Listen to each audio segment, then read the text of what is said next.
Hello মা, চলে এসেছো? ঠিক আছে, দাঁড়াও, তোমার জামাইয়ের কাছে দিয়ে দাঁড়াও। এই শুনছো, মা প্রথম আমাদের নতুন বাড়িতে আসছে। এই নাও ফোনটা নাও, রাস্তাটা চিনিয়ে দাও, চিনতে পারছে না।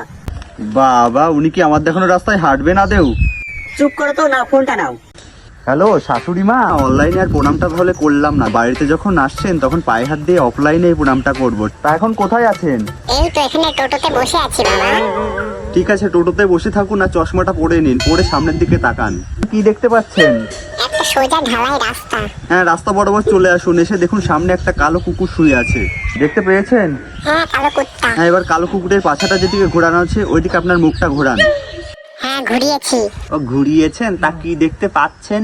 দামড়া মুখে বাস দাঁড়িয়ে আছে। বাস দাঁড়িয়ে আছে? ও ঠিক আছে, ওখানেই দাঁড়িয়ে থাকুন, আগে আসতে যাবেন না, নাছাড়া জামাই বাড়ি আসতে গিয়ে যমরাজার বাড়ি পৌঁছে যাবেন। হ্যাঁ, বাস গেছে, এবার কি দেখতে পাচ্ছেন? একটা মন্দির দেখতে পাচ্ছি। হ্যাঁ, ওই মন্দিরে দেখুন একটা মহাদেব বসে আছে, মহাদেব যে বাড়ির দিকে তাকিয়ে আছে ওইটাই আপনার মেয়ে জামাইয়ের বাড়ি।